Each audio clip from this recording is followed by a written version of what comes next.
২৪-এর সফল গণ অভ্যুত্থানের আগে ও পরে সহিংসতার দিনগুলোতে ৮৫০-র বেশি মানুষ প্রাণ হারিয়েছেন এবং বিভিন্ন পরিসংখ্যান বলছে আহত হয়েছে ২০,০০০-এর বেশি রোগী, যাদের অনেকে এখনও হাসপাতালে ভর্তি আছেন। আরোগ্য নিকেতনের আজকের আলোচনার বিষয় সহিংসতায় মুমূর্ষু রোগীর ফেরা। এ বিষয়ে কথা বলতে আমাদের সঙ্গে যুক্ত হয়েছেন তিনটি বাংলাদেশের বড় সরকারি হাসপাতালের তিনজন চিকিৎসক। আমরা পরিচয় করিয়ে দিই। আমাদের সঙ্গে আছেন ডাক্তার মোহাম্মদ আরিফ হোসেন, সহকারী অধ্যাপক, ক্যাজুয়ালিটি বিভাগ, ঢাকা মেডিকেল কলেজ হাসপাতাল। সঙ্গে আরও আছেন ডাক্তার রুহুল কুদ্দুস বিপ্লব, সহকারী অধ্যাপক, নিউরো সার্জারি বিভাগ, বঙ্গবন্ধু শেখ মুজিব মেডিকেল বিশ্ববিদ্যালয়।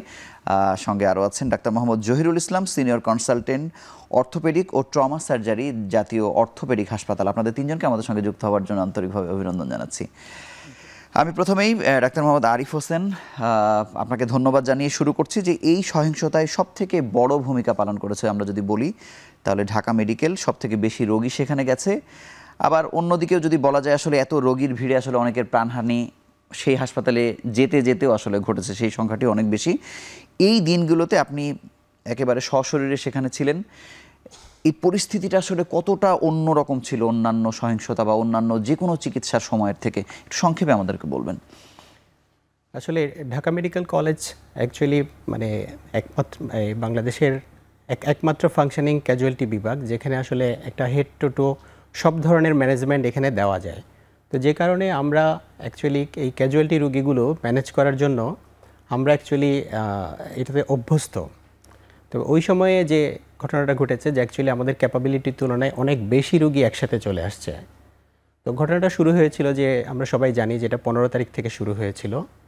তো 15 তারিখ যে রোগীগুলো ছিল সেগুলো অ্যাকচুয়ালি মানে মাইনর ইনজুরি ছিল, খুব বড় ধরনের ইনজুরি ছিল না। বড় ধরনের ইনজুরি আসতে শুরু করে মেইনলি 18 তারিখ, 19 তারিখ, তারপরে মাঝখানেও কম বেশি ছিল, কিন্তু আপনার 4 এবং 5 তারিখেও বেশি এসেছে।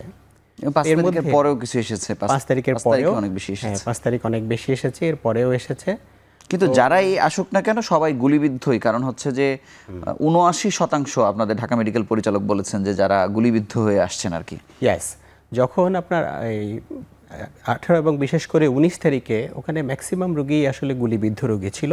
19 তারিখে হচ্ছে আমি একেবারে বডিলি প্রেজেন্ট ছিলাম সারা রাত, হ্যাঁ, এবং সেখানে আমাকে অনকল ডিউটি থাকলেও আমি নিজে সরাসরি ওখানে থাকার প্রস্তুতি নিয়ে চলে যাই, কারণ মনে হচ্ছিল যে অনেক বড় ধরনের এই হবে, ক্যাজুয়ালিটি হবে।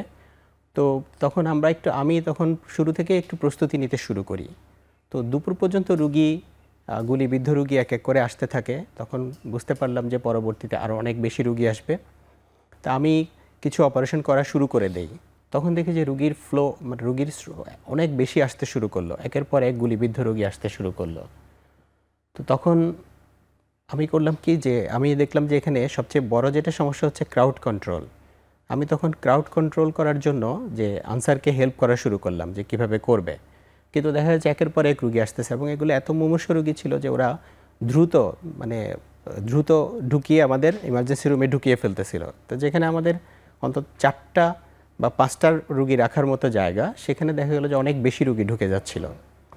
তো এভাবে করে ফ্লোতে রুগী আসতেছিল এবং আপনার 18 তারিখ, 19 তারিখ, 20 তারিখও অনেক রুগী আসে, তারপর 4-5 তারিখও অনেক রুগী আসে। মানে ওই সময় কি সবাইকে আপনারা ধরতে তো আসলে পারেননি, সেই সুযোগ তো আসলে ছিল না সব রোগীকেই টাচ করা, বা মানে যেমন রোগীদের পক্ষ থেকে বলা হচ্ছিল যে অনেকেই অনেক সময় পর্যন্ত অপেক্ষায় ছিল যে রোগীটাকে আসলে চিকিৎসা শুরুই করা যায়নি, এরকম পরিস্থিতিতে আসলে বাধ্য হয়েছেন আপনারা? ওখানে আমরা অ্যাকচুয়ালি প্রায়োরিটাইজ করছিলাম। যখন দেখা যায় যে যখন এরকম অনেকগুলো রোগী চলে আসে তখন আমরা আসলে একটা ট্রায়াস করি। আচ্ছা, তো ট্রায়াস 2 রকম হয়, একটা হচ্ছে মাল্টিপল ক্যাজুয়ালিটি, একটা হচ্ছে মাস ক্যাজুয়ালিটি। তো মাল্টিপল ক্যাজুয়ালিটি হচ্ছে যখন আপনার অনেকগুলো রোগী আসে কিন্তু সেটা আমার হাসপাতালের ক্যাপাসিটির মধ্যেই আছে, ক্ষমতার মধ্যেই, তখন আমরা ট্রায়াস একরকম করি যে গুরুতর রোগীগুলোকে আমরা আগে লাইফ সেভ করার চেষ্টা করি। আচ্ছা। কিন্তু যখন এরকম মাস ক্যাজুয়ালিটি, এবার যেটা হয়েছে সেটা হচ্ছে মাস ক্যাজুয়ালিটি। মাস ক্যাজুয়ালিটিতে হচ্ছে যখন রুগী এত বেশি আসে যে যেটা হাসপাতালের যে management capability, man power, logistic, ওটাকে যখন অতিক্রম করে যায় তখন সেটাকে আমরা বলি মাস ক্যাজুয়ালিটি। তখন অনেকের হয়তো মনে হচ্ছে যে আমাকে টাচ করে না, কিন্তু সে হয়তো জীবিত থাকবে, এই জন্য হয়তো আপনারা ধরেননি ব্যাপারটা এরকম। আমি আপনার কাছে আসবো বা ডাক্তার বিপ্লব আপনার কাছে জানবো যে এই যে সহিংসতার সময়ে আমরা জাতীয় অর্থোপেডিক হাসপাতাল, ঢাকা মেডিকেল, কুর্মিটোলা, এদের নাম যত বেশি শুনেছি, বা আপনি দেখেন যে ছাত্ররা পরবর্তী সময়ে কিন্তু এই প্রতিষ্ঠানগুলোতেও গিয়েছে। এমনকি যদি আপনি জাতীয় চক্ষু বিজ্ঞানও বলেন, সেখানেও কিন্তু তারা গেছে, অসংখ্য রোগী ছিল। কিন্তু বাংলাদেশের একমাত্র বিশ্ববিদ্যালয় এবং তার যে হাসপাতাল বঙ্গবন্ধু শেখ মুজিব মেডিকেল বিশ্ববিদ্যালয়, মানে এই নামটি আসলে আমরা কেন কম শুনলাম, সেটির কোনো ব্যাখ্যা আছে কিনা আপনার কাছে? হ্যাঁ, প্রথমত এখানে একটা জিনিস সবার কাছে পরিষ্কার থাকা দরকার, সেটা হচ্ছে যে বঙ্গবন্ধু মেডিকেল বিশ্ববিদ্যালয়ে ঢাকা মেডিকেল কলেজের মতো কিন্তু আসলে ওই ওয়ান স্টপ যে ক্যাজুয়ালিটি, এটা কিন্তু নেই আসলে আমাদের এখানে। আচ্ছা, কিন্তু জরুরি বিভাগ একটা হয়েছে, আমাদের একটা জেনারেল ইমার্জেন্সি রয়েছে, সেখানে এই সব ডিপার্টমেন্টই অর্থাৎ গ্যাস্ট্রো কিংবা ওই দেখা যায় যে রেসপিরেটরি সব মিলিয়ে একটা কম্বাইন্ড ইমার্জেন্সি রয়েছে। আমাদের কিন্তু আসলে ক্যাজুয়ালিটি নেই আর কি। তারপরেও আমরা ইনিশিয়ালি যেটা করেছি আর কি, ঘটনা তো আসলে তীব্র হয়েছে হচ্ছে জুলাইয়ের 16 তারিখ থেকে, 16-17 তখন থেকে 16-17 তারিখ থেকে। তো তখন থেকে আমাদের এখানে যেই মানে লাইফ থ্রেটেনিং কেসগুলো কম আসতো, তখন আসতো মাইনর ইনজুরি যেগুলো, সেগুলো আমাদের সেট আপে ম্যানেজ করা সম্ভব হয়েছে, আমরা করেছি। ইভেন তারপরে শেষের দিকে এসে, ইভেন 5 তারিখের পরে আমাদের এখানে নতুন প্রশাসনে এসে একটা ডেডিকেটেড মানে এই যে ছাত্র জনতার আন্দোলনে ইনজুর্ড যারা আহত, তাদের জন্য সুপার স্পেশালাইজড হসপিটালও কিন্তু এখন একটা আলাদা ইউনিট খোলা হয়। মানে সেটা কত তারিখের পরে? 5 তারিখে? সেটা 5 তারিখের পরে হয়েছে আর কি। আচ্ছা, 5 তারিখের আগে আসলে আমরা যেটা করেছি সেটা হলো যে জেনারেল যে ইমার্জেন্সি রয়েছে, যেটা এটা আসলে ক্যাজুয়ালিটি না, সেখানেই রোগীদের প্রাথমিক যেই চিকিৎসাটা দেওয়া হয়েছে আর কি। আর আমরা তো পার্সোনালি আমাদের ডাক্তাররা তাদের ব্যক্তিগত উদ্যোগ থেকে যেখানে নিউরোসার্জিক্যাল সেট আপ রয়েছে, আমি নিউরোসার্জন, নিউরোসার্জিক্যাল সেট আপ রয়েছে, সেখানে আমরা আমাদের সর্বোচ্চ যেই নিউরোসার্জিক্যাল পেশেন্টগুলো, বিশেষ করে যেগুলো স্পাইনে অথবা ব্রেনে যেই রোগীগুলো এসছে গুলিবিদ্ধ হয়ে আর কি, এগুলো তো ডেফিনেটলি ক্রিটিক্যাল। এবং এই কাজগুলোর জন্য যেই সেট আপ রয়েছে যেসব হসপিটালে, সেখানে কিন্তু আমরা আমাদের নিজেদের মানে থেকে মানে ধারণা থেকে আপনারা গেছেন? ধারণা থেকে, মানে সেটি বিএসএমএম তে না, সেটি হচ্ছে প্রাইভেট কোথাও আপনি প্রাইভেট হসপিটালগুলোতে আমরা আমাদের যে সেটআপ আছে, অনেক কেস যেগুলো আমরা হ্যান্ডেল করেছি, সেরকম অনেক রোগী, যেটা রোগীর ফিরে আসা কিংবা জটিল রোগীকে ডিল করেছেন সেখানে গিয়ে জিনিসগুলো আমরা সেখানে করেছি। আচ্ছা, আসবো। ধন্যবাদ। ডাক্তার মোহাম্মদ জহিরুল ইসলাম, আপনার কাছে জানবো যে জাতীয় অর্থোপেডিক হাসপাতালের নাম ঘুরে ফিরে আসলে এসেছে। আমরা এখনও গিয়ে দেখছি যে অনেক কম বয়সী ছাত্রদের পা কাটা গেছে, একটি পা, দুটি পা, সব মিলে যদি আপনি বলেন যে নিটোরের পরিস্থিতি আসলে কীরকম ছিল বা কোনো পরিসংখ্যান আপনার কাছে আছে কিনা? আসলে মানে এইসব মাস ক্যাজুয়ালিটির জন্য পেশেন্টদের জন্য মানে সব হসপিটালই খোলা, তবে ঢাকা মেডিকেল এবং নিটোর এটা সবারই মাথায় প্রথম আসে এবং সেটাই হয়েছে। নিটোরে ব্যাপক পেশেন্টের উপস্থিতি ছিল। একটা যদি আমি একজ্যাক্ট নাও হতে পারে, কাছাকাছি হবে, যে টোটাল পেশেন্ট ছিল প্রায় 800। তার মধ্যে তো ম্যাক্সিমাম, আমি 89% একটা তথ্য বললেন ঢাকা মেডিকেলের। হ্যাঁ, আমার কাছে মনে হয় এটা হয়তো আরও বেশি হবে। সবই ছিল এই গানশট ইনজুরি পেশেন্ট। আচ্ছা, এবং ম্যাক্সিমাম হলো লিম্বকে টার্গেট করা। দুই পায়ে গুলি খাওয়া বা এক পায়ে গুলি খাওয়া, কোনটার পরিসংখ্যান বেশি? এক পায়ে গুলি খাওয়া। এক পায়েরটা বেশি, কিন্তু দু পায়ে আপনারা পেয়েছেন? দু পায়েও পেয়েছি, হাতেও পেয়েছি, এবং ছড়রাগুলি তো প্রচুর পাওয়া গেছে। ছড়রাগুলিরগুলো হয়তো এম্পুটেশন বা এই ধরনের লাগে নাই, বাট যেগুলো গানশট ইনজুরি, এবং আমার কাছে ছবি আছে, এত বড় বুলেট, তো ওগুলো তো যার গায়ে লেগেছে তাকে লিম্ব অর লাইফ নিয়ে গেছে। তো এই যেটা বললাম প্রায় 800 পেশেন্ট, এখনও কিছু পেশেন্ট এখনও ভর্তি আছে, তাও 100 মতো। মানে পা কেটে ফেলতে হয়েছে এরকম সংখ্যা আসলে কেমন? এরকম সংখ্যাটা এই 800-র মধ্যে অ্যারাউন্ড 30%? না, 30 জন পেশেন্ট। ডাক্তার মোহাম্মদ আরিফ, আপনার কাছে জানবো যে যত রোগী আসলে এসেছে, বিশেষ করে মুমূর্ষু রোগী, তাদের ধরনগুলো বা তাদের গুলি খাওয়ার ধরন বা তাদের সিভিয়ারিটির ধরন যদি একটু আমাকে ব্যাখ্যা করেন। এই যেদিন আমি আসলে এই সারাক্ষণ বা সারা রাত প্রেজেন্ট ছিলাম 19 তারিখে, সেদিন সন্ধ্যার দিকে যখন রোগীগুলো আসতে শুরু করে, দেখলাম যে মানে প্রায় সবই হচ্ছে গুলিবিদ্ধ রোগী, এবং গুলিগুলো দেখা যায় যে একদিক দিয়ে ঢুকে একদিক দিয়ে বের হয়ে গেছে। বুকের পিছন থেকে ঢুকে সামনের যেটা দিয়ে বের হয় সেই ছিদ্রটা সাধারণত ঢুকারটার চেয়ে বড় হয়, এক্সিট ওরটা বের হয়ে গেছে, অথবা বুকের এক পাশ থেকে ঢুকে আরেক দিক দিয়ে বের হয়ে গেছে, পেটের সামনে থেকে ঢুকে পিছন থেকে বের হয়ে গেছে, বা আবার পিছন থেকে ঢুকে সামনে দিয়ে বের হয়ে গেছে বড় ছিদ্র করে, দেখা যায় পেটের নাড়িভুঁড়ি সহ দেখা যাচ্ছে এরকম।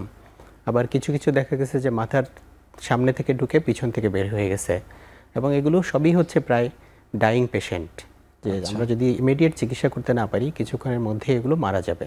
আপনার এই ক্যারিয়ারে কি আসলে এরকম ক্যাজুয়ালিটি দেখেছেন কিনা? আমরা এরকম ক্যাজুয়ালিটি ইন্ডিভিজুয়ালি দেখেছি। ঢাকা মেডিকেল কলেজে তো সারা দেশ থেকে আসে, ইন্ডিভিজুয়াল একটা একসঙ্গে এত দেখেন এরকম, কিন্তু এভাবে একসাথে মাস ক্যাজুয়ালিটি, এটা আসলে মানে বলা যায় যে এটা লাইফ টাইম একবারই হয়েছে, এটা আর কখনো হোক সেটাও আমরা চাই না। বটেই। তো সেই দিন আমি আসলে মানে আমাদের আশঙ্কা ছিল যে হয়তো খুব বেশি রুগী আসবে, কিন্তু এত বেশি রুগী আসবে এটা আসলে একেবারে দূরতম কল্পনাতেও ছিল না।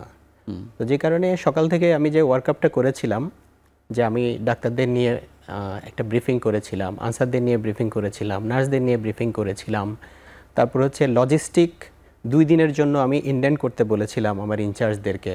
তো সেগুলো সব ক্যাপাসিটি অ্যাকচুয়ালি তখন এক্সিড করে গেছে। সন্ধ্যার দিকে যখন এরকম স্রোতের মতো রুগী আসতে শুরু করলো, তখন আমি অ্যাটেন্ডেন্ট কন্ট্রোল করার চেষ্টা মানে একদিনে তো 100 রোগীও এসছে, এমনও হওয়ার কথা। হ্যাঁ, একেবারে ওই দিনের রুগীর সংখ্যা হচ্ছে 250-র বেশি ছিল আমাদের। 250? হ্যাঁ, এবং তার মধ্যে অ্যাডমিটেড হয়েছে 56। আচ্ছা। এবং আমরা অপারেশন করেছি হচ্ছে পেট কেটে ল্যাপারোটমি করেছি আমরা 32টা রুগীর, এবং বুকের মধ্যে চেস্ট ড্রেন দিয়ে ব্লাড বের করার জন্য আমরা চেস্ট ড্রেন দিয়েছি এরকম 30টা। তো এই রুগীগুলো যদি ইমিডিয়েটলি অপারেশন করা না হতো, একদিনের কথা বলছেন আর কি, একদিনের কথা 19 তারিখ, এই রুগীগুলো যদি ইমিডিয়েটলি অপারেশন করা না হতো, তাহলে কিন্তু এর মধ্যে অনেক রুগী মারা যেত। তো যখন এরকম গুরুতর রুগী আসতে শুরু করলো, তখন আমরা মাস ক্যাজুয়ালিটির যে ট্রায়াস সেটা করা শুরু করলাম। দেখলাম যে আমার যে রুম অবজারভেশন সেখানের মধ্যে যেখানে 5টা রুগীর জায়গা আছে, সেখানে একের পর এক ঢুকতে ঢুকতে 20-30টা রুগী ট্রলিতে করে ঠেলে দ্রুত ঢুকিয়ে ফেলতেছে। আমি দাঁড়িয়ে আছি, আমি তো আর এই অবস্থায় তো আর বাধা দেওয়ার কোনো সুযোগ নাই। তারপরে দেখা গেল যে 2-3 জন মিলে ঝুলাতে ঝুলাতে রুগীটাকে নিয়ে যেখানে পারে শোয়াই দিচ্ছে। কিছুক্ষণের মধ্যে আমার চোখের সামনে সবকিছু আপনারা করছেন, মানে পুরো রুমটা একেবারে ভর্তি, কোনো আসলে আর পারছেন না। হ্যাঁ, এখানে একেবারে পুরো সিস্টেম ফেল হয়ে গেছে। তখন আমি দেখলাম যে এখানে তো আমার ডাক্তাররা চিকিৎসা দেওয়া সম্ভব না, আমাকে ইমিডিয়েটলি অন্য কোনো একটা রুম ম্যানেজ করতে হবে। তখন আমি সার্জারির যে অ্যাডমিশন রুমটা সেখানে গেলাম, দেখি ওখানে 3টা বেড আছে, আরও 3টা বেড দেওয়া যাবে। ইমিডিয়েটলি আমি ডিরেক্টর স্যারের সাথে কথা বলে, সার্জারি হেড ম্যাডামের সাথে কথা বলে এটা অ্যাক্টিভ করলাম। ম্যাডাম ডাক্তার দিলেন, আর ডিরেক্টর স্যারকে বলে এখানে লজিস্টিক নার্স সব ম্যানেজ করলাম, করে ওখানে রুগী দিতে বলতে না বলতে সেটাও ভরে গেল। তো সেখানে যে রুগীগুলো ছিল এরকম বুকের এক পাশ থেকে ঢুকে আরেক পাশে বের হয়ে গেছে, বুকের পিছন থেকে ঢুকে সামনে থেকে বের হয়ে গেছে। রুগী 3 বেডে 3টা, এবং ফ্লোরেও দেখা গেল যে 3টা শোয়াই দিয়ে দিছে। তো সেখানে দেখলাম যে একটা রুগী ব্লিডিং হতে হতে বোঝাই যাচ্ছিল যে এটা গ্রাসপিং হচ্ছে, আমরা বলি যে কিছুক্ষণের মধ্যেই দেখা যাবে যে মারা যাবে। তখন আমি সার্জারি হেড ম্যাডামকে ফোন দিলাম যে ম্যাডাম আমার ওয়ার্ড তো ভরে গেছে রুগীতে, এবং এখন সার্জারি ওয়ার্ডে রুগী দিতে হবে। ম্যাডাম বললেন যে দাও। হ্যাঁ, তখন উনি বললেন যে আমাদের এখানে ভর্তি দিতে থাকো, আর আমার ডাক্তাররা হচ্ছে ফ্রি আছে, হ্যাঁ ওদেরকে তুমি কাজে লাগাও। তো তখন আমি সেখানে ভর্তি দিতে শুরু করলাম। একটু পরে ম্যাডামকে আবার ফোন দিতে বাধ্য হলাম যে ম্যাডাম না, আপনার ওই এক ইউনিটে ভর্তি দিলে হবে না, সার্জারির 6টা ইউনিটই খুলে দিতে হবে, কারণ রুগী যে হারে আসতে সেভাবে কয়েক ঘন্টা হলে 6টা ইউনিট পরে খুলে দেওয়া হলো। হ্যাঁ, 6টা ইউনিটই ম্যাডাম খুলে দিলেন, এবং সেখানে তো একজন ডাক্তার ডিউটিতে ছিল। ম্যাডামকে অ্যাট এ টাইম বললাম যে ম্যাডাম প্রত্যেকটা ইউনিট প্রধানদেরকে ফোন করে আপনাকে বলতে হবে, আমাদেরকে করতে হবে যে ওখানে আরও ডিউটি ডক্টর বাড়াইতে হবে, নার্স বাড়াতে হবে, কারণ এগুলো তো সব মুমূর্ষ রুগী, শকে চলে যাবে না হলে ওখানে। তো ম্যাডাম কিন্তু সারাক্ষণ ফোন হাতে নিয়ে বসেছিলেন। যখন আমি ফোন দিচ্ছিলাম তখন উনি ধরতেছিলেন, এবং আমি যা বলছি তাই উনি করছিলেন, কারণ আমি ওখানে ফিল্ডে আছি অ্যাজ এ সিনিয়র, আমি সিচুয়েশনটা যেভাবে বুঝছি, হ্যাঁ সেভাবে করে উনি ওটাকে প্রায়োরিটি দিচ্ছিলেন। একই সাথে ওখানে ডিরেক্টর স্যার ওনার অ্যাডমিনিস্ট্রেটিভ লোকজনদেরকে নিয়ে ভিজিট করছিলেন। স্যারকেও বলছিলাম যে স্যার এখানে লজিস্টিক লাগবে, এখানে ম্যান পাওয়ার লাগবে, উনি সেটাও ম্যানেজ করছিলেন। বাকি আলোচনা আবারও শুনবো, আমরা ছোট্ট একটি বিরতি নিয়ে আবার আলোচনায় ফিরছি।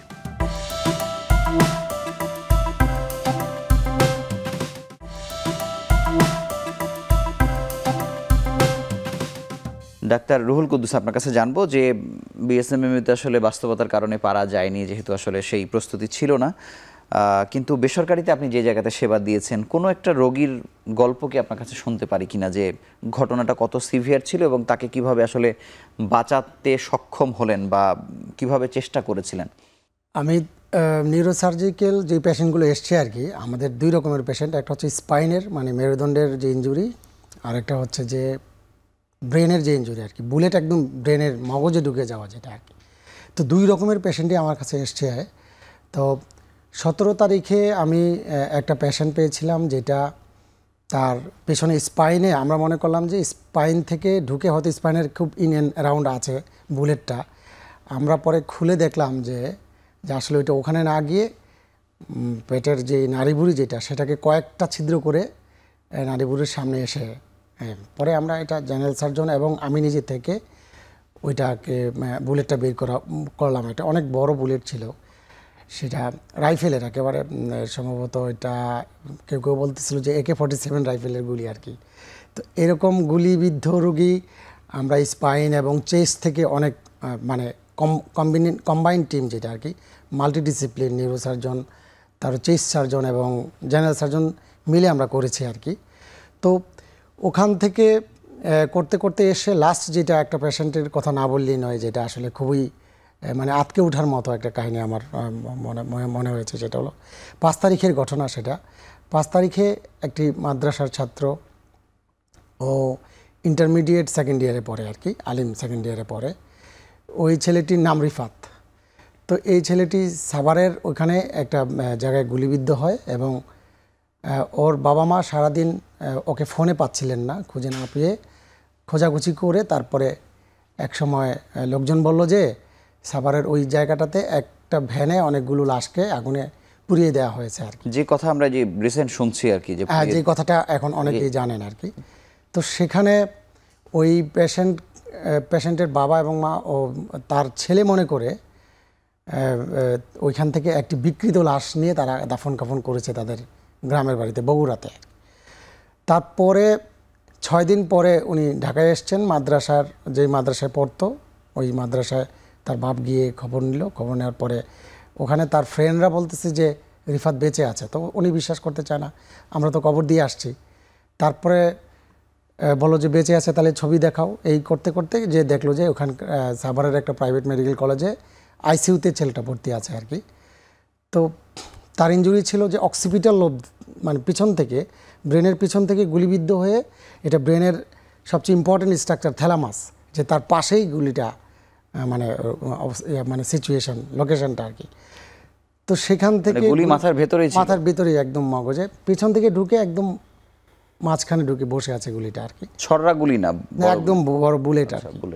সেই গুলিবিদ্ধ ছেলেটা ICUতে ছিল দীর্ঘদিন, কিন্তু ওখানকার নিউরোসার্জন প্লাস অনেক জায়গায় এই ছেলের সিটি স্ক্যান এবং MRI, MRI না, সিটি স্ক্যান এবং এক্সরে দেখানো হয়েছে। কেউ আসলে এই জিনিসটাকে মানে এনকাউন্টার করা বা সার্জিক্যাল ইন্টারভেনশনে যাওয়াটা মনে করেছে যে হয়তো টেবিলেই মারা যাবে, এবং সব মেডিকেল কলেজে তারা দেখিয়েছেন তার বাবা মা। তো সেখানে গিয়ে তারা যখন তার ছেলেকে পাওয়ার পরে ওরা যোগাযোগ করলো যে এটা তো সার্জারি করা দরকার। তখন ওই মেডিকেল কলেজের ছাত্ররা আমার সাথে যোগাযোগ করার পরে আমি সেই রোগীটাকে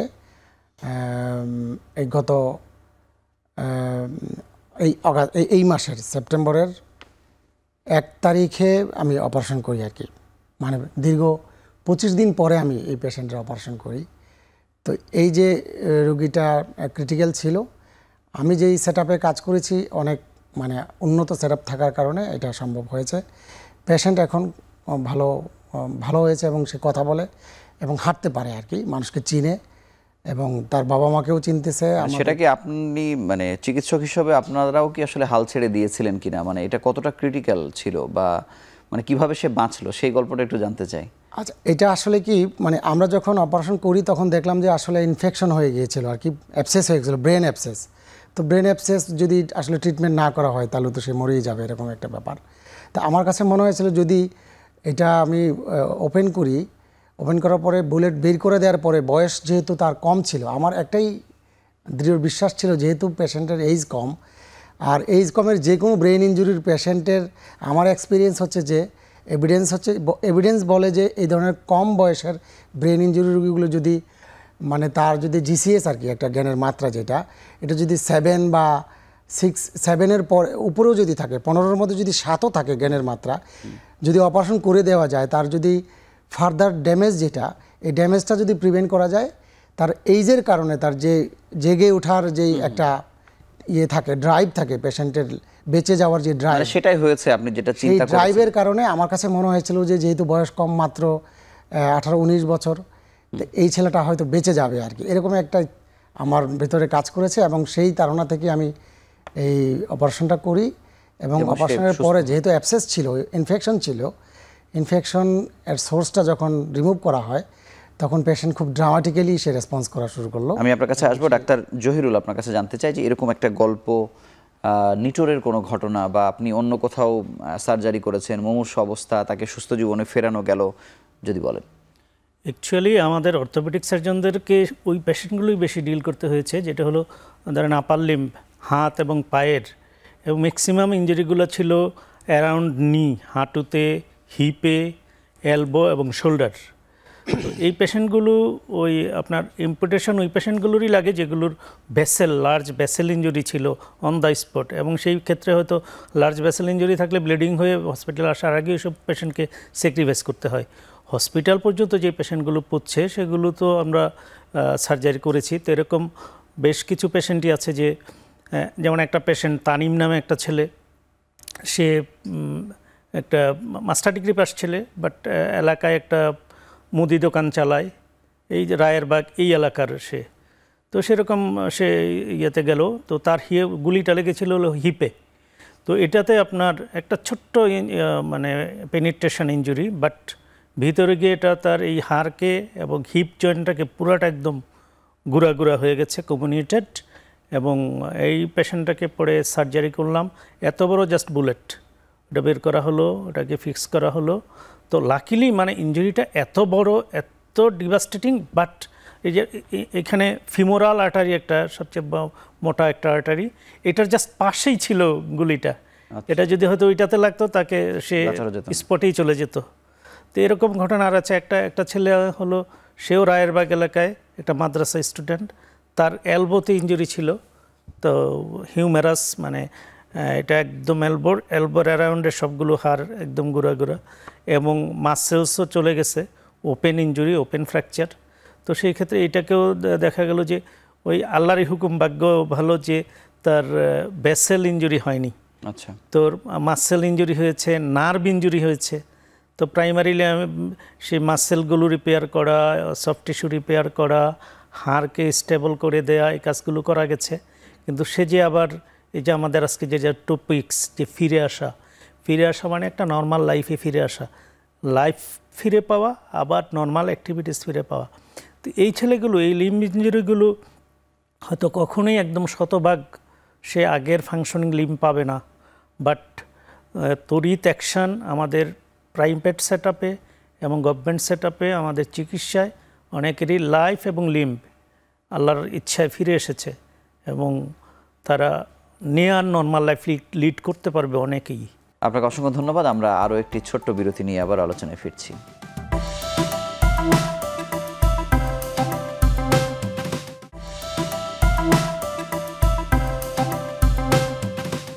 ডাক্তার আরিফ, আপনার কাছে জানবো যে এমন একটি ঘটনা, আপনার ওখানে তো বলা যায় যে আসলে শত ঘটনা এমন আছে মুমূর্ষু রোগীরকে ফেরানোর, সবথেকে বেশি হাল ছেড়ে দিয়েছিলেন পরে বাঁচানো সম্ভব হয়েছে, এরকম একটি রোগীর গল্প শুনতে চাই।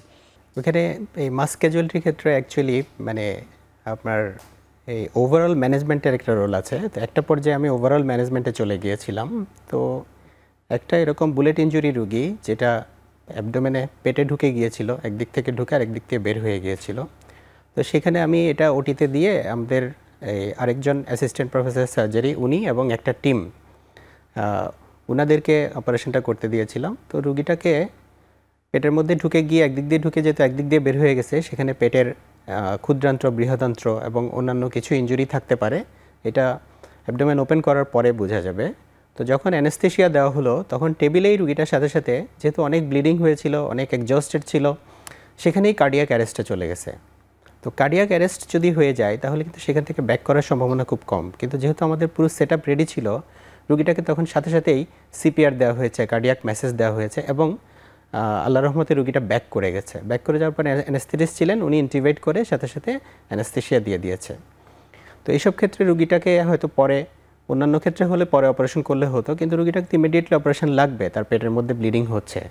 পরে অ্যাবডোমেন ওপেন করা হলো, করে সেখানে যা যা ইনজুরি হলো, ক্ষুদ্রান্ত্র, বৃহদান্ত্র, এগুলো অপারেশন করে ঠিক করে তারপরে হচ্ছে তাকে অপারেশন শেষ করা হলো। কিন্তু রুগীটাকে জ্ঞান থেকে তখন ফেরানো গেল না, যে কারণে আইসিইউতে ট্রান্সফার করা গেল। আচ্ছা, তো 3 দিন পরে সেই রুগীটা হচ্ছে আইসিইউ থেকে ভালো হয়ে আমাদের ওয়ার্ডে ফেরত আসলো। তারপরে রুগীটার একটা সার্জিক্যাল সাইট ইনফেকশন, মানে ওন্ড ইনফেকশন হয়েছিল, যেটা অ্যাকচুয়ালি হয়তো আরও সপ্তাহ 2-1 সময় লেগেছিল ভালো হতে, কিন্তু আলটিমেটলি রুগীটাকে আমরা ভালো করেই বাড়ি পাঠাতে পেরেছি। আপনাকে ধন্যবাদ।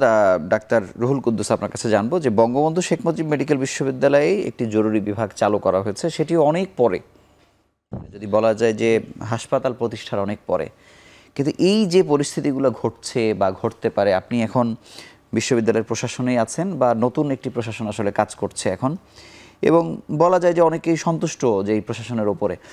আপনি কি মনে করেন যে আসলে এই ঢাকা মেডিকেল যেভাবে কাজ করছে বা নিটোরে আসলে যে বিভাগগুলো রয়েছে এই ধরনের ট্রমা ম্যানেজমেন্টের জন্য, সেটি কি বিএসএমএমতে চালু করার প্রয়োজন আছে কিনা?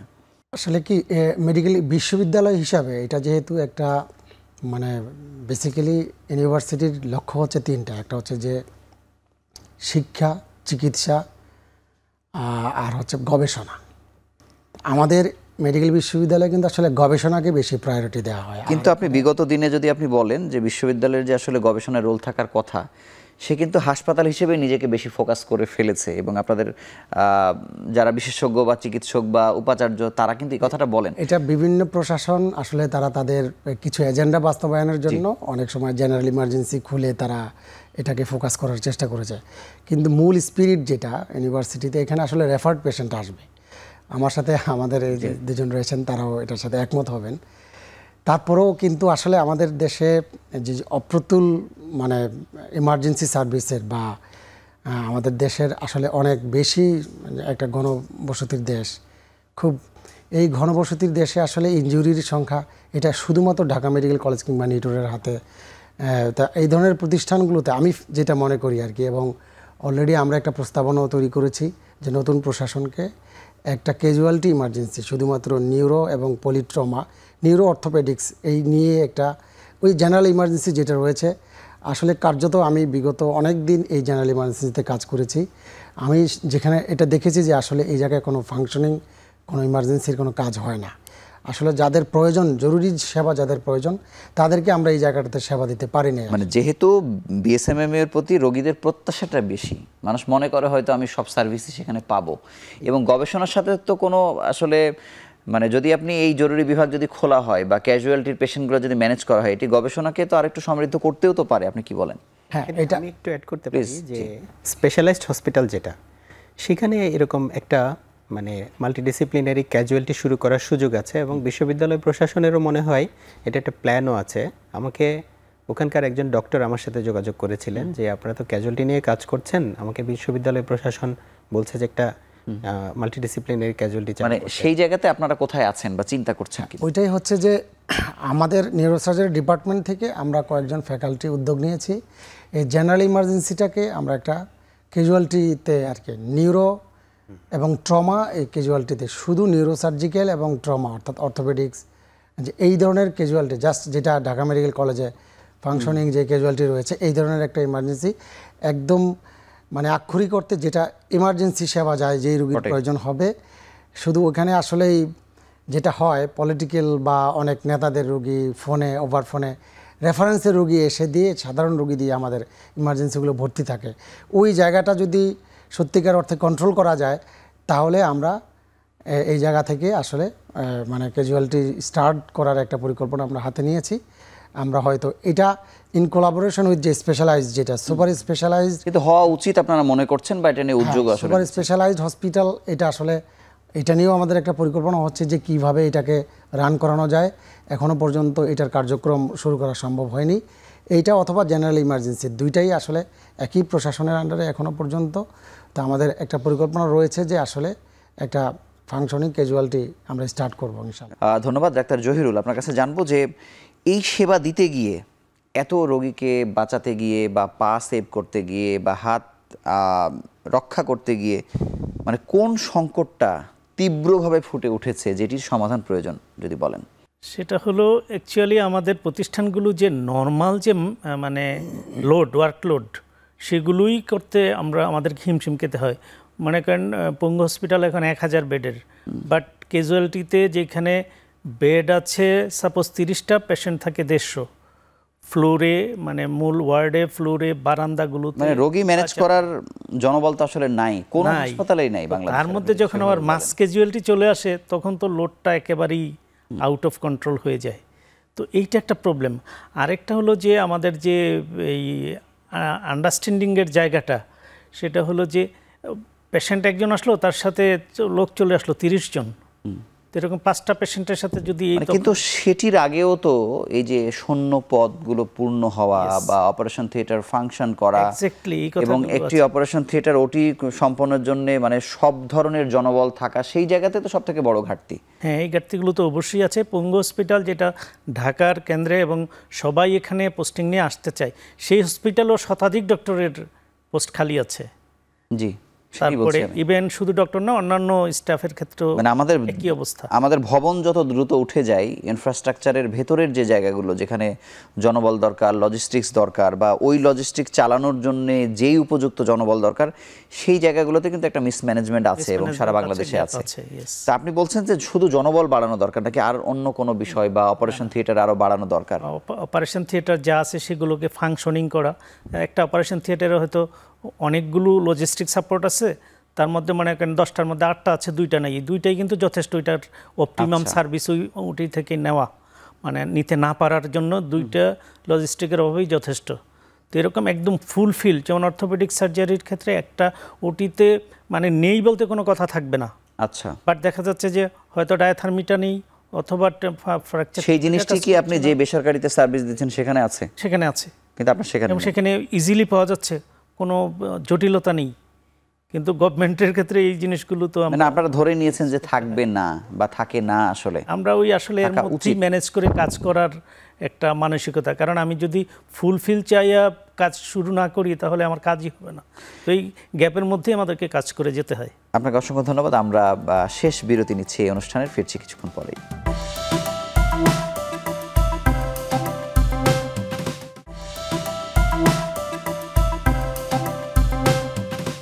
ডাক্তার আরিফ, আপনার কাছে জানবো যে এত সেবা দেবার পরেও যেহেতু ঢাকা মেডিকেলের লোড সব থেকে বেশি, সেই জায়গাতে জরুরি বিভাগ বা ওয়ান স্টপ সার্ভিস বলতে আমরা যা বুঝি সেটি ঢাকা মেডিকেল কলেজ হাসপাতালেই ফাংশনাল। অন্যান্য অনেকগুলো জায়গাতে খোলা হয়েছে, সেটি ফাংশনাল হয়নি। সেক্ষেত্রেও আপনাদের আসলে কোন প্রয়োজনীয়তা বা কোন সংকটটা বেশি দেখেছেন? কি করা উচিত আসলে এখন কত আসলে সংস্কারের সময়, এবং ডক্টর মোহাম্মদ ইউনূস আপনাদের কাছে গেছেন, আপনারা চাইলেই এই সমাধানগুলো করে নিতে পারেন। এবং আমি এমনও শুনছি যে বিভিন্ন দলের কাছে, বিভিন্ন সংস্থার কাছে সংস্কার প্রস্তাব চাওয়া হচ্ছে যে কিভাবে আসলে স্বাস্থ্য ব্যবস্থাকে তারা আমূল পরিবর্তন করতে চান। আপনার প্রস্তাবনা জানতে চাই। ঢাকা মেডিকেলের সংকট যদি বলি, যে ঢাকা মেডিকেল কলেজ 2600 বেডের, এখানে সবসময় আমাদের ক্যাপাসিটির চেয়ে বেশি রোগী থাকে, 4000-এর উপর রোগী থাকে, দ্যাট মিনস 1.5 গুণের চেয়েও বেশি রোগী থাকে। ফলে আমাদের ওয়ার্ডগুলো কিন্তু অলরেডি ওভারলোডেড, ওখানে বেডের অতিরিক্ত রোগী থাকে। ফলে যখন এরকম একটা মাস ক্যাজুয়ালিটি চলে আসে তখন আমাদেরকে এই রোগীগুলো অ্যাকোমোডেট করতে গিয়ে অনেক প্রবলেম হয়েছিল। এখন কি কি সংস্কার দরকার, আমি যদি পয়েন্ট বাই পয়েন্ট আসি, যে প্রথমেই আমি বলবো হচ্ছে যে হাসপাতালে অ্যাটেন্ডেন্ট কন্ট্রোল, এটা হাসপাতালে নর্মালি দরকার একটা মানসম্মত চিকিৎসা দেওয়ার জন্য, রোগী স্যাটিসফ্যাকশনের জন্য।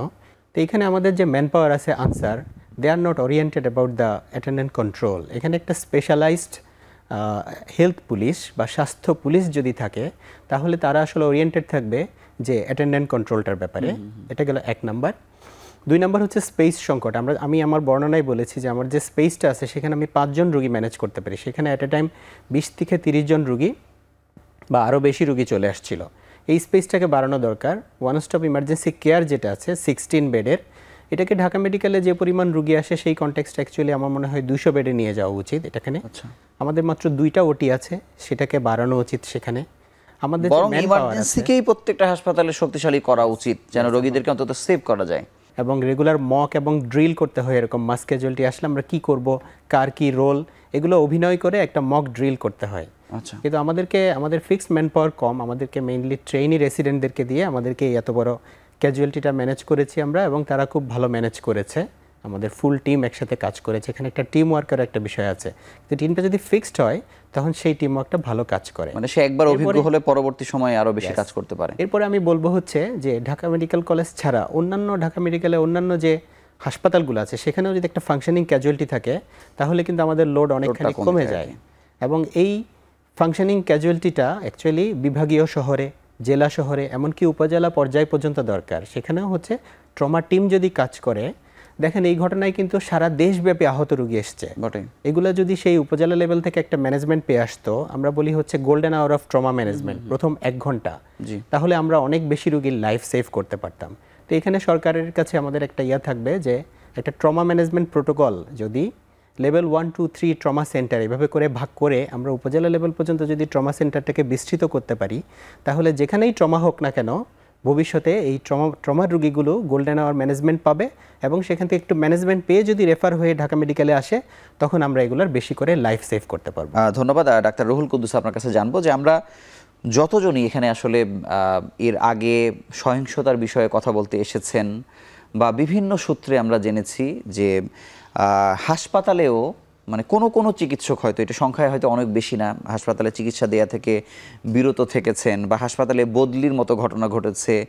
মানে এই বিষয়গুলো যে মতাদর্শের মানুষই হোক না কেন, চিকিৎসকরা আসলে যে শপথ নিয়ে থাকে সেটির সঙ্গে আসলে এটি ব্যত্যয় ঘটে কিনা, আসলে এই জায়গাতে সমস্ত কিছুর ঊর্ধ্বে থাকা উচিত কিনা। আপনাদের উপাচার্য আমাদের এখানে উপাচার্য হবার আগে এসেছিলেন, তিনি বলেই গেছেন যে অন্তত চিকিৎসা কেন্দ্রগুলোতে রাজনীতির বাইরে রাখা, এই লেজুর বৃত্তির বাইরে আসলে রাখা, মানে এই বিষয়ে আপনার মতামত জানতে চাই। এটা অত্যন্ত গুরুত্বপূর্ণ একটা বিষয় আপনি তুলে ধরেছেন। আসলে চিকিৎসকদের এবং অ্যাডভোকেটদের আমি সবসময় বলি যে অ্যাডভোকেট যদি একজন শুধু পলিটিক্যাল কারণে যদি তার একজন মৃত মানে কিলারকে যদি সে সেভ করে দেয়, তাহলে তো ওনার কাছে যেমন মানে সেভ থাকে না মানুষ বা জাস্টিসের কাছে, ঠিক একইভাবে আমি মনে করি যে চিকিৎসকদের দেখেন আমাদের একটা মেডিকেল ইথিক্স রয়েছে, সেখানে এথিক্সে যেই কথাটা বলা হয় যে আমাদের কাছে ধর্ম, বর্ণ এবং সেখানে সাদা কালো এই বিষয়গুলো থাকবে না। রুগী আমার যেই বর্ণেরই হোক, যেই ধর্মেরই হোক, সেটা আমার কাছে রুগী। আমার একজন শত্রু, একদম ঘোরতর শত্রু যদি আমার সামনে ইনজুরি হয়ে আসে, সে তো আমার রুগী, সুতরাং সেই রুগীকে আসলে রুগীর মতো করে দেখা উচিত। কিন্তু যে কোনো কারণেই হোক, এই যে লেজুর বৃত্তির কথা আপনি নিয়ে আসলেন, এসব কারণেই হোক আমরা হয়তো ব্লাইন্ড, মানে আমরা দীর্ঘদিন আসলে একটা স্বৈর শাসকের অধীনে থাকার কারণে আমাদের অনেকেই এত বেশি মদতপুষ্ট কিংবা সুবিধা ভোগ করেছি যে মানে ওটা শোধ করতে গিয়েও আমরা অন্ধ হয়ে গিয়েছে, যে সেখানেও আসলে আমরা এই রাজনীতিকরণ করে আমরা এই যে বিভিন্ন সময়গুলোতে কিছু কিছু প্রতিষ্ঠানে একটা ইনডিরেক্ট ছিল, নির্দেশনা ছিল যে ছাত্রদেরকে চিকিৎসা দেওয়া যাবে না। তো এই যে কত বড় পাশবিক হলে পরে এই জিনিসটা করা সম্ভব হয়। আমি দেখেন বিভিন্ন সময়ে আন্দোলনের দেখতাম না যে কে এখানে পুলিশ এসছে ইনজুরি হয়ে, সেটাও আমি চিকিৎসা করেছি। আমি ছাত্ররা আহত হয়ে আসছে, তাদেরকেও চিকিৎসা করেছি। এই জিনিসটা আমার মানে আমি যেদিন চিকিৎসক হয়েছি সেদিন থেকে আমার যে শপথ ছিল যে আমার কাছে রুগী, সব রুগী আমার কাছে সমান। তা আমি মনে করি যে আসলে কোনো চিকিৎসকের রোগী চিকিৎসার ক্ষেত্রে তাকে অবশ্যই এই জিনিসটা মেনটেন করা উচিত, এবং কোনোভাবেই কোনো রাজনীতিকরণ করা কিংবা কোনো বর্ণ বা ধর্ম, একজন হিন্দু আসলে তাকে চিকিৎসা দিব না বা তাকে একটু খারাপ চিকিৎসা দেবো, এই সুযোগটাই আসলে মেডিকেল ইথিক্সে নাই আসলে। ধন্যবাদ। ডাক্তার জহিরুল ইসলাম, আপনার কাছে জানবো যে এই যে এত বড় একটি ধকল আপনারা সামলে নিলেন, ডাক্তার আরিফ যেটা বলছিলেন যে ক্যাজুয়ালিটি বিভাগগুলোকে আরেকটু স্ট্রেনদেন করা, কিন্তু ট্রমা সেন্টারের ক্ষেত্রে যে পরিমাণ সড়ক দুর্ঘটনা আসলে হয় এবং যে পরিমাণ মানুষ আসলে মারা যায় বা অঙ্গহানির ঘটনা ঘটে, এবং এই ঘটনায় আপনারা যা দেখলেন, ট্রমা সেন্টারগুলোকে অ্যাক্টিভ করা বা এগুলোকে আরও শক্তিশালী করার ক্ষেত্রে আসলে এখন কোন দিকে যাওয়া উচিত বলে আপনি মনে করেন?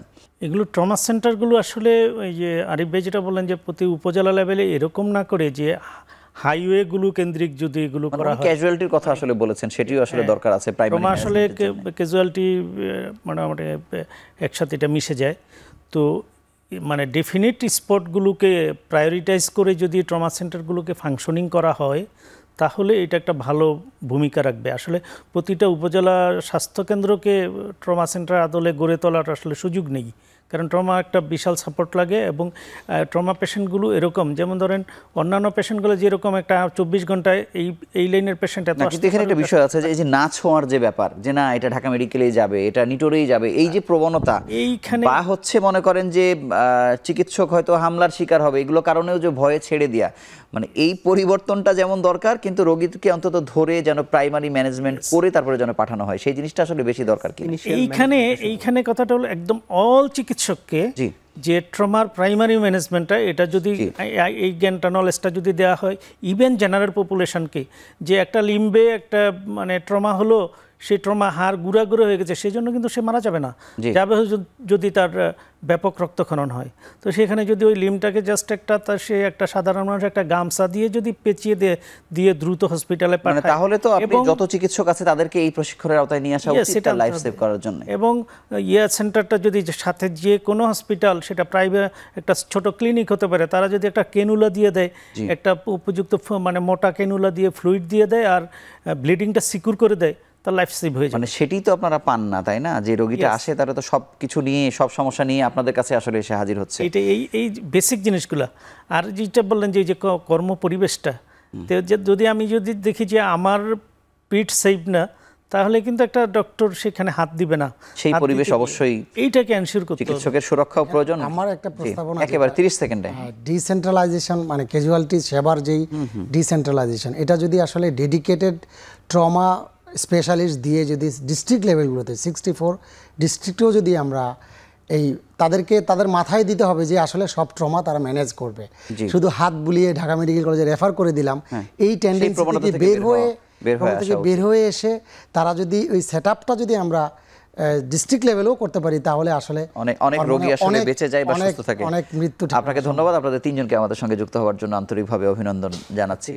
সহিংসতায় মুমূর্ষু রোগীর কথাগুলো আসলে শুনছিলাম, তখন মনে হচ্ছিল যে মানে কি ভয়াবহতার ওপর দিয়ে আসলে আমাদের ছাত্ররা বা যারা অংশগ্রহণ করেছেন এই আন্দোলনে তারা কিভাবে গেছেন। তবে আমাদের চিকিৎসকরা জীবন বাজি রেখে চেষ্টা করেছেন। অনেক চিকিৎসকের কাছে এমন শুনেছে যে 21 দিন পর্যন্ত অনেকে বাড়ি ফেরার কথা চিন্তাও করেননি। এই জন্য আমাদের পক্ষ থেকে তাদের প্রতি কৃতজ্ঞতা, এবং যারা বেঁচে আছেন তারা যেন খুবই দ্রুততম সময়ের মধ্যে হাসপাতাল থেকে বাড়িতে ফিরতে পারেন, সুস্থ জীবনযাপন করতে পারেন, এই প্রত্যাশায় আজকের মতো বিদায় নিচ্ছি। ভালো থাকুন, সুস্থ থাকুন।